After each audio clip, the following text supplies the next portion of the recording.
Fermons un peu dans le livre des Romains, chapitre 12, verset 2. Paul, il dit, ne soyez pas conformistes. Ne vous conformez pas selon le siècle présent, voilà, mais soyez transformés par l'intelligence, le renouvellement de l'intelligence.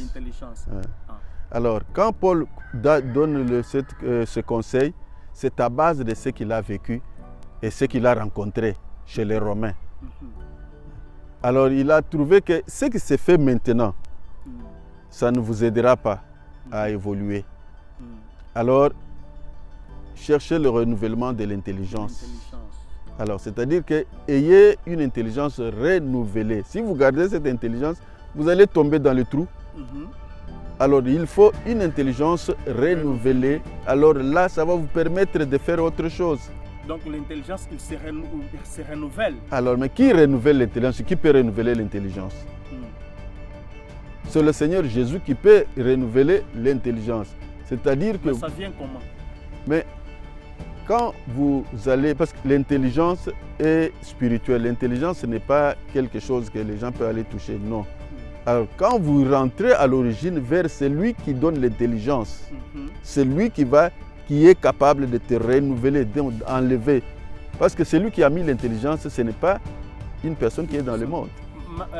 Mosé, là, moi, il y a des fois quand personnellement je suis en train de réfléchir, non, dans la vie, dans la savoir, non, dans le savoir.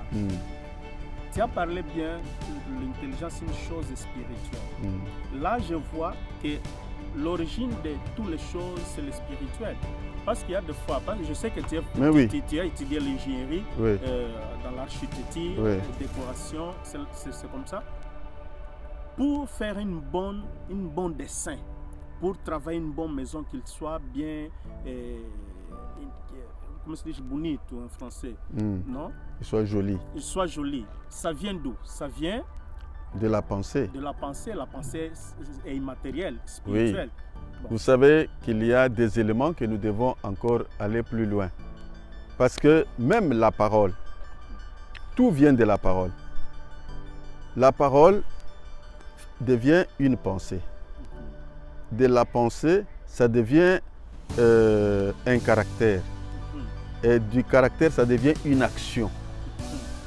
Et l'action, c'est ce que nous voyons, maintenant nous touchons. Tu vois comment ça part.